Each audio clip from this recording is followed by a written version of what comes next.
Bismillahirrahmanirrahim. Syarat agar dibukakan oleh Allah Subhanahu wa taala pintu rezeki yaitu baru kita berusaha, dan sebelum berusaha pun ada syarat-syarat yang harus kita kerjakan agar usaha kita diridhoi dan juga dibukakan pintu rezeki oleh Allah Subhanahu wa taala. Jadi dalam mencari rezeki, mencari rezeki juga ada syarat dan adab-adabnya. Jadi berusaha, kemudian ada juga syarat dan adab-adabnya. Ada beberapa tata cara yang harus diperbuat di dalam berusaha, dan tata cara itu berbeda menurut pekerjaan apa yang kita usahakan. Ada yang menjadi petani, ada yang menjadi pegawai, ada yang menjadi buruh dan lain-lainnya. Namun secara umum, sekurang-kurangnya adab dan syarat-syarat yang harus kita perhatikan. Di antaranya adalah yang pertama, syarat yang harus kita perhatikan di dalam kita menjemput rezekinya Allah Subhanahu wa taala yaitu ilmu. Itu yang pertama. Ya. Mau dia profesinya apakah? Mau petani kah? Mau pedagang kah? Mau pegawai kah? Mau buruh kah? Maka dia harus ada ilmunya. Yaitu kita mesti mengetahui apa usaha yang kita kerjakan. Sebagai kebolehannya dari syarak dan tata cara yang benar dalam menjalankan pekerjaan itu. Tata cara pedagang berbeda dengan tata cara petani, juga berbeda dengan pegawai atau guru. Nah, jadi sebelum kita maka harus kita ketahui ilmunya ya, tata caranya begitu. Bagaimana petani, bagaimana pedagang, bagaimana pegawai itu berbeda-beda, tidak sama ya. Yang pertama ilmu, harus tahu. Yang kedua niat. Di dalam berusaha kita harus tanamkan niat yang benar, sehingga kita dapat pahala, dan usaha dan pahalanya pun bisa berganda dengan sebab niat. Jadi kalau kita mau usaha apapun, apakah itu pedagang, petani, pegawai dan lain sebagainya, usahakan niatnya yang benar. Jangan kosong-kosong, kosong-kosong aja. Misalnya pergi berdagang, niatnya cuman ya berdagang aja, tidak ada kelanjutannya. Tapi kalau kita niatkan berdagang supaya nanti dapat rezeki dari Allah yang halal dan thayyibah, kemudian yang sudah berkeluarga nanti diniatkan untuk menafkahi istrinya, maka nanti usahanya itu bernilai ibadah di sisi Allah Subhanahu wa taala. Kalau tidak ada berniat, tidak adalah nilai ibadahnya di sisi Allah Subhanahu wa taala. Maka hendaknya diisi dengan niat. Hendaknya yang kita niatkan di dalam berusaha ialah untuk menahan diri dari meminta-minta dan mengharap pemberian orang lain.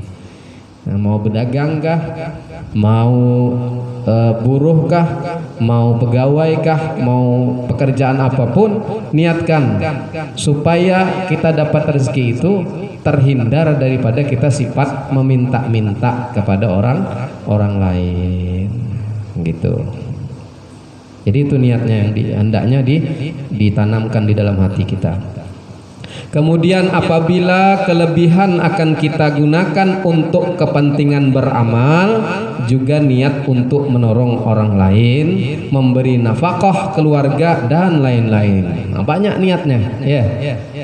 Sebanyak-banyaknya niat kebaikan ketika kita berusaha untuk mencari rizki.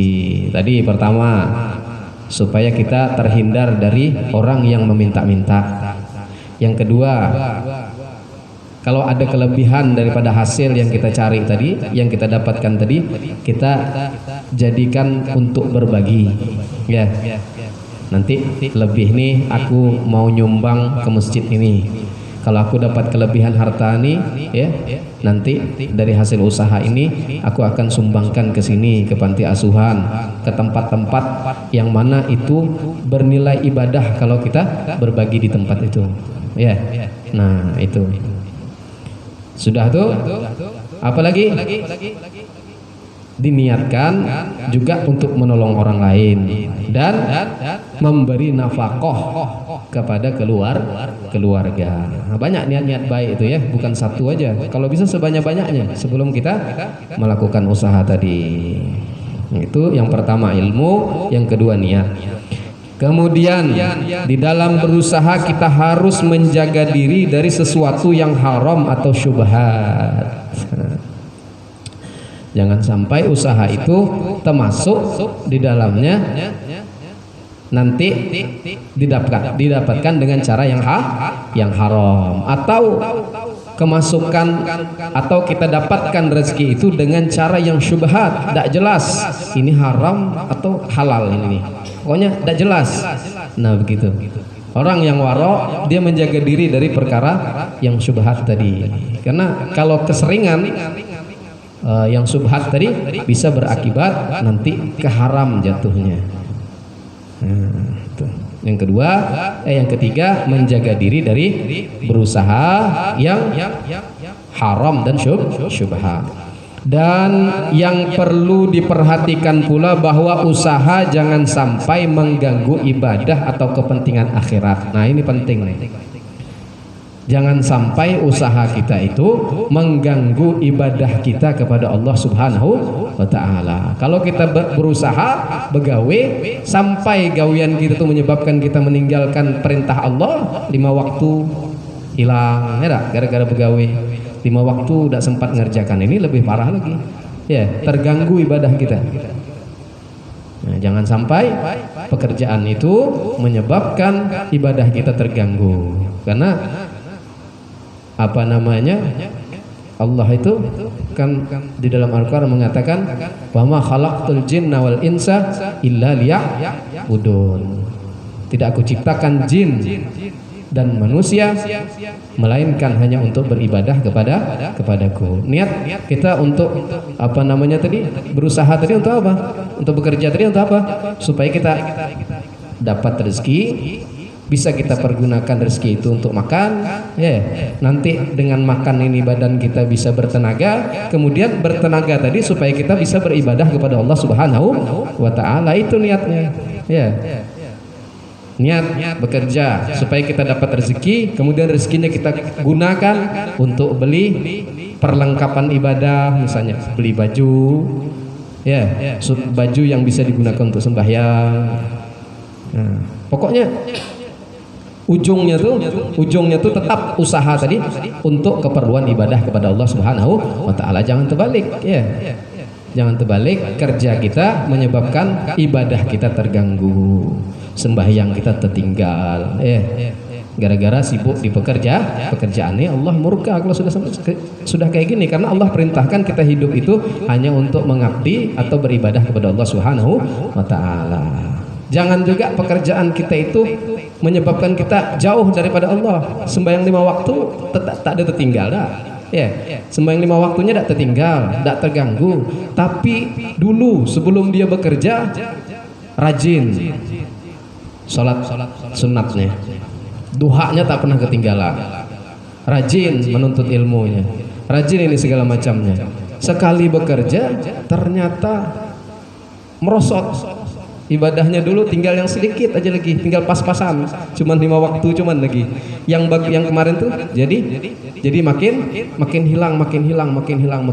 Artinya gara-gara pekerjaan ini makin kurang dia beramal kepada Allah Subhanahu wa ta'ala. Nah, Nah ini juga jangan sampai demikian, karena kita, jangan sampai pekerjaan kita itu membuat kita semakin jauh daripada Allah Subhanahu wa Ta'ala. Nah itu ya, cari pekerjaan yang bisa mendekatkan kita kepada Allah. Cari pekerjaan kita yang tidak mengganggu ibadah kita kepada Allah. Kalau pekerjaan kita itu menyebabkan tertinggal sholat kita, ya, punya bosnya tidak ngerti, ya, bosnya memaksakan, tidak boleh, ya, tidak boleh tidak boleh sholat 5 waktu katanya. Pokoknya tidak boleh sholat 5 waktu, harus jam sekian tidak boleh sholat, kata dia. Pokoknya waktu zuhur harus tetap bekerja. Nanti pas ketemu lagi waktu asar harus tetap bekerja. Nah, jadi Waalaikumsalam, Beb. Lagi pengajian, Beb, lagi pengajian. Iya, Beb. Ya, Beb ya. Afwan, Beb. Afwan, Beb, lagi pengajian.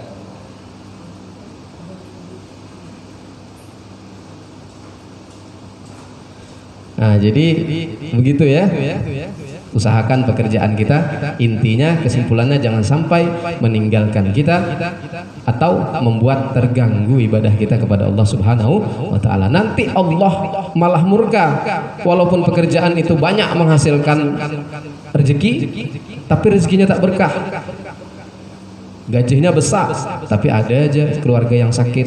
Kita sakit, kita itu keluar duitnya tidak jelas, duitnya banyak dapat tapi tidak berkah. Kenapa?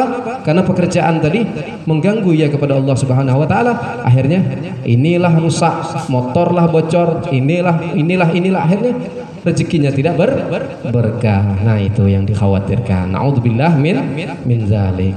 Dan yang perlu diperhatikan, dan yang selanjutnya, baik i'tiqad di dalam berusaha, yaitu selalu ingat bahwa yang memberi rezeki itu adalah Allah semata. Usaha hanya perantara yang diutus Allah untuk menyampaikan rezeki. Usaha itu cuman semata-mata perantara, bukan usaha itu yang menentukan kita bisa menjadi kaya atau tidak. Kan ada istilah tuh, kalau gara-gara pintar orang itu jadi kaya, maka profesor lebih pintar daripada pengusaha. Kalau gara-gara dia bekerja menyebabkan, kalau dia gara-gara berdagang menyebabkan dia kaya, maka harusnya pedagang semuanya kaya. Kalau gara-gara dia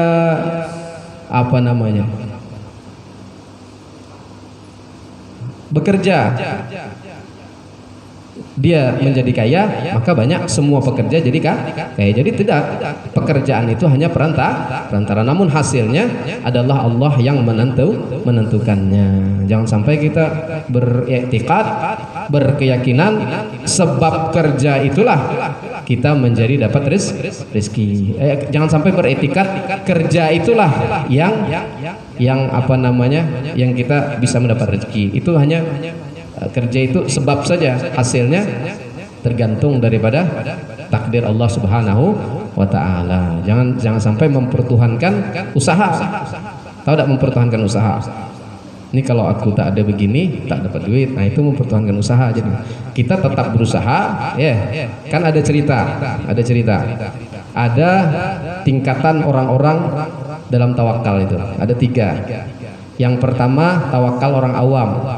Ini dia bertawakal, dia beretikat bahwa usaha itu yang menyebabkan hasil.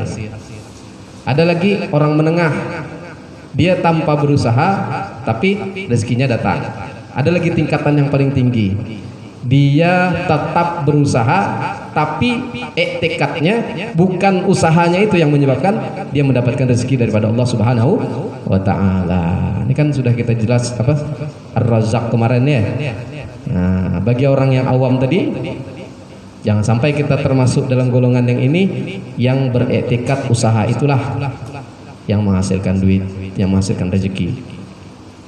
Kalau ada juga orang yang dia diam di rumah tapi dia ibadah, zikir, sholat, Pokoknya melakukan ibadah-ibadah kepada Allah, tapi datang rezekinya. Ini kemarin di dalam kitab, di dalam Ar-Razzaq itu adalah posisi Siti Maryam, yaitu ibunya Nabi Isa alaihissalam. Ketika beliau berkhalwat, diam di rumah, rezeki datang dari Allah Subhanahu wa taala. Dia zikir, ibadah aja kepada Allah, dikirimi dari surga makanan dan rezeki lain sebagainya.